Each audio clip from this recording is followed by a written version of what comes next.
Ça fait 5 ans que Tribe existe. J'avais envie pour ce Tribe-là de faire un Tribe un peu plus philo. La troisième personne qui va venir discuter avec vous est une intervenante, c'est une avocate. Je pense que j'avais vraiment envie sur ce sujet aussi de laisser la parole à une personne qui est confrontée à ce sujet de vérité dans son métier, dans sa conscience, enfin, pour un tas de raisons.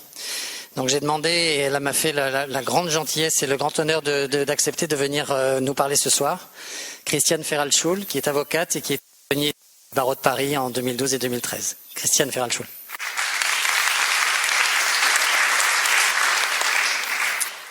Bonsoir à tous.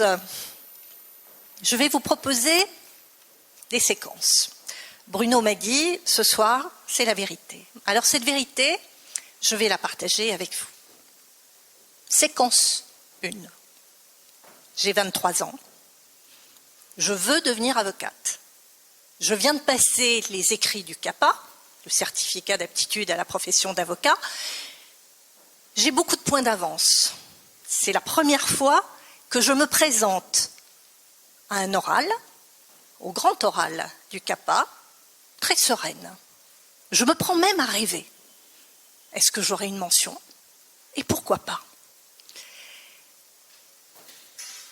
Grand oral, 3 messieurs, un avocat, un magistrat. Ils me regardent tous les 3, un professeur de droit, pardon. Ils me regardent tous les 3, je tire un petit papier. Êtes-vous pour ou contre l'abolition de la peine de mort? Et moi, je bondis de joie. Je m'approprie le sujet. Mais bien sûr que je suis pour l'abolition de la peine de mort. Et voilà que je m'emballe. Et voilà que je décore cet arbre de Noël, que je mets des boules et que je pars. Je pars totalement avec passion pour expliquer que oui, mais bien sûr, l'abolition de la peine de mort. Me revient le plaidoyer de Robert Badinter. J'emprunte avec moins de talent, bien sûr, mais avec toute cette énergie en moi, toute cette envie de convaincre. Et puis j'oublie ces 3 personnages, et puis tout à coup, ils surgissent à nouveau devant moi, et ils ont l'air bien sévères, et pas contents du tout.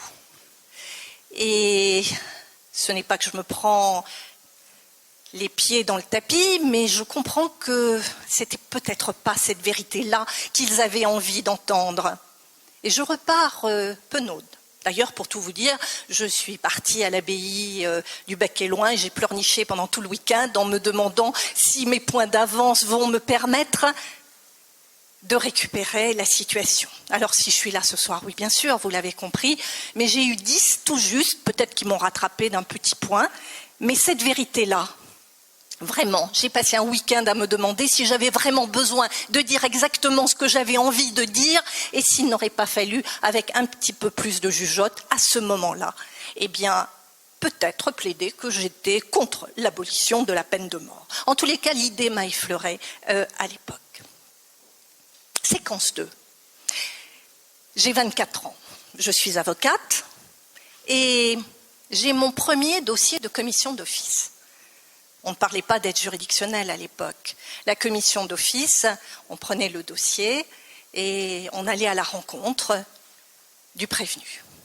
Alors dans mon cas, mon premier dossier, tentative de viol, de nuit, armée, en groupe. Pour ceux qui connaissent, chacun des éléments que je viens de citer crée un degré de culpabilité plus important. Cour d'assises, j'ai envie d'y aller comme de me pendre. Et si je faisais jouer ma clause de conscience? Alors non, je suis avocate, il faut que j'y aille, que je défende. Donc je fais un pas en avant, 2 en arrière, je finis par avancer, je finis par le rencontrer. Un petit jeune homme. Au moment des faits, il avait 18 ans, moins 2 jours. On va pouvoir correctionnaliser. Et puis la machine se met en route, je l'écoute, et puis je m'approprie sa vérité, je m'approprie son histoire, je m'approprie le fait que peut-être qu'avec la même culture, la même famille, les mêmes amis, peut-être qu'au même moment, cette nuit-là, peut-être que oui, mais oui, il y a plein d'éléments à expliquer. C'est très difficile de juger, mais c'est possible d'expliquer. Ça ne retient rien, bien sûr, à la responsabilité, mais ça permet de nourrir une réflexion, ça permet de comprendre, ça permet de tricoter des circonstances atténuantes, ça permet d'apporter, d'enrichir le débat. Alors, je plaide. Je plaide là aussi avec les tripes, avec conviction. Et comme nous sommes à la veille de Noël, eh bien oui, il aura le droit de comparaître libre, il va pouvoir passer Noël en famille. Oui, l'affaire sera correctionnalisée. Alors nous sortons, pas bras dessus, bras dessous, mais nous sortons ensemble du palais de justice, il me remercie chaleureusement. Et sur le boulevard du palais, je me sens pas bien du tout. Parce que ce qui me vient à l'esprit, eh bien, c'est l'image de la victime, parce qu'elle était là, la victime, parce que la victime ressurgit. Alors je traverse le boulevard du Palais, je m'installe au café des Deux Palais, je commande un petit Bordeaux, et puis je réfléchis. Et je me dis que le pénal, c'est pas fait pour moi. Et puis que, certes, j'ai fait mon devoir, mais que ces deux vérités, reconstruire l'histoire de faits, c'est très compliqué. C'est très compliqué parce qu'il n'y a pas une vérité, il y a des vérités. Et cela me frappe terriblement ce soir-là. Alors oui, je ne suis pas devenue pénaliste. Séquence 3. J'ai 53 ans. Je décide que je veux devenir bâtonnier du barreau de Paris. Finalement, ce que je fais pour certains de mes clients de grandes entreprises, eh bien, j'ai envie de le faire pour les avocats. J'ai envie de faire des avocats des acteurs incontournables de la société du numérique. Oui, acteurs de la société du numérique, détenteurs du secret professionnel, j'y crois et en plus, ça coïncide précisément au moment du plan de dématérialisation qui est en place à l'initiative du ministère de la Justice. J'ai toute ma place. Alors, après avoir franchi les étapes incontournables pour pouvoir prétendre être candidate, eh bien, je réunis mon équipe. Et mon équipe me dit, bon, c'est très bien, mais d'abord, si tu changeais de coiffure, ça serait mieux. Si tu changeais ta manière de t'habiller, ça serait mieux.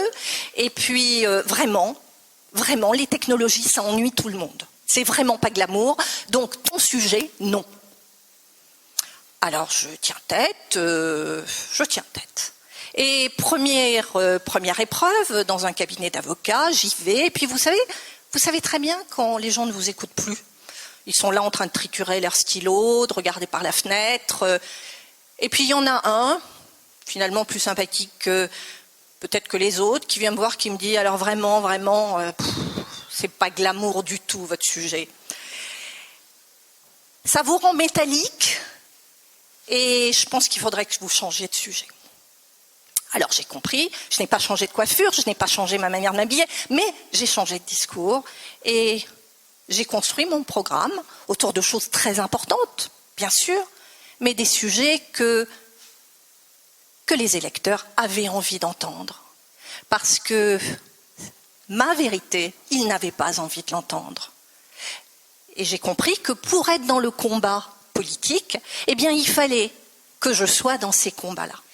Alors, la vérité politique, c'était de la politique professionnelle, mais cette vérité-là, elle était très difficile à partager. Alors, ça ne m'a pas empêché, après, une fois élu, de mener les projets que je voulais. Mais j'ai parlé donc de tous ces sujets, de toutes ces vérités que les autres avaient envie d'entendre.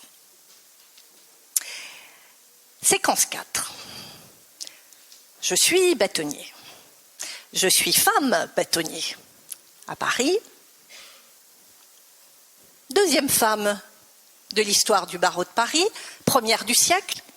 J'ai voulu marquer ce fait. Et le 8 mars 2013, journée des droits de la femme, je voulais quelque chose qui sorte de l'ordinaire. Et je rencontre, vers le mois de février, l'administrateur du palais. Je suis sûre que personne ici n'a rencontré l'administrateur du palais. D'ailleurs, il était tout surpris que je discute avec lui. Et l'administrateur du palais me parle des échafaudages de la conciergerie sur lequel il y a un grand panneau Rolex. Et il m'explique que ces échafaudages vont être retirés le 1er mars. Ah, et que devient le grand panneau Rolex? Ah, eh bien, on va retirer le grand panneau Rolex en même temps. Je lui dis, et donc les échafaudages, il faut combien de temps pour les retirer? Il me dit 8 jours.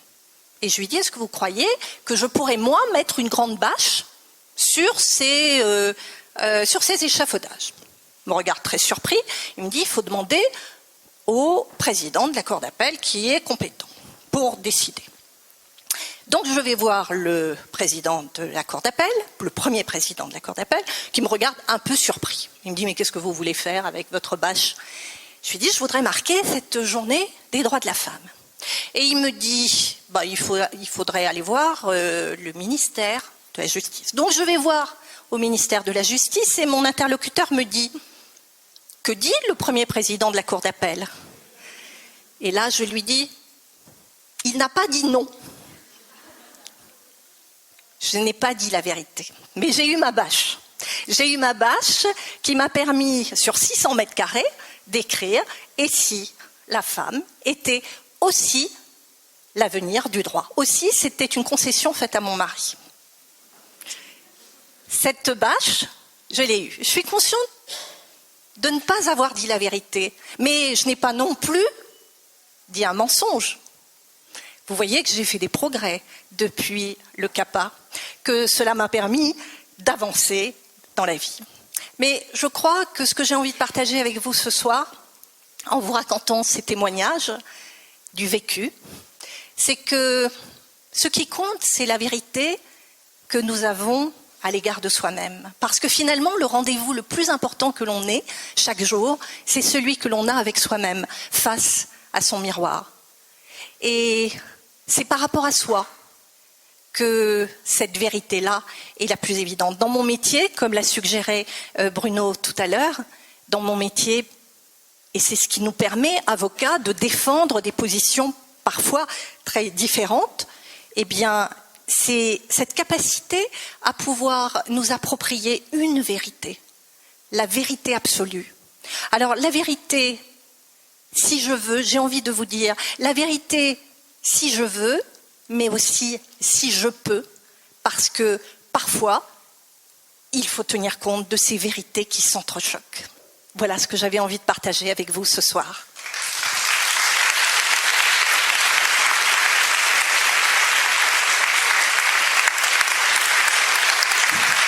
Merci Christiane. Est-ce qu'on a des questions à Christiane sur ces témoignages? Oui. Merci de nous avoir fait partager l'expérience, mais dans votre métier en l'occurrence, la vérité, c'est pas la loi? Alors, vous posez une très bonne question, mais vous avez la règle de droit et vous avez toute la dimension humaine de la loi. Lorsque vous avez à présenter des faits, les faits collent ou pas à la règle de droit.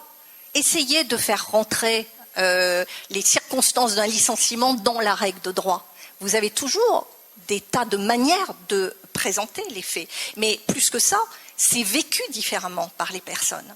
Vous avez des personnes qui, et on le vit très bien ça dans les médiations, vous avez des personnes qui sont en contradiction par rapport à une règle de droit, mais qui l'interprètent différemment. Donc vous avez cette dimension humaine que vous ne pouvez jamais mettre de côté. Et le plus difficile parfois, c'est d'aider une personne à faire le chemin vers une vérité partagée. Et c'est cette vérité partagée qui est très difficile à trouver. C'est ce chemin difficile. Merci beaucoup Christiane, merci. Bien voilà, Tribe 11 c'est fini. Je voudrais d'abord vous remercier tous d'être venus. Je crois que c'est quand même très rare pour un public parisien de venir à une soirée, de payer et de ne pas savoir ce qui va s'y passer. Donc bravo pour cette volonté de venir et cette curiosité justement. Donc bravo à vous Applaudissez-vous, parce que vraiment, merci.